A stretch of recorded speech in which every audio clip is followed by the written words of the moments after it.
में एनडीए की फिर से बन गई है सरकार और ये बिहार के रुझानों में एनडीए की सुनामी दिखाई पड़ रही है। 2/3 बहुमत से ज्यादा, दहाई का जो दो शतक लगाने की जो बात हो रही थी, दोहरा शतक 198 तक बम्पर आंकड़ा पहुंचा है एनडीए का। और अपने आप में अगर ये 200 पहुंचता है तो रीवा ये वही बात होगी जो शुरुआत में कहा गया था, अब की बार 200 पार।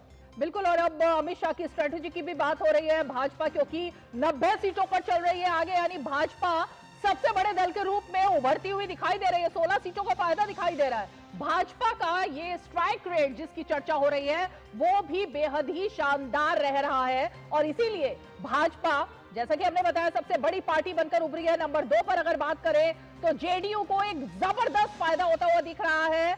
89 सीटों पर बढ़त जेडीयू की है, यानी 37 सीटों का अगर 2020 के चुनाव से बात करें तो फायदा है। और चिराग पासवान 21 सीटों पर आगे चल रहे हैं, यानी पिछली बार उन्होंने वोट कटवा की भूमिका निभाई थी, लेकिन इस बार महा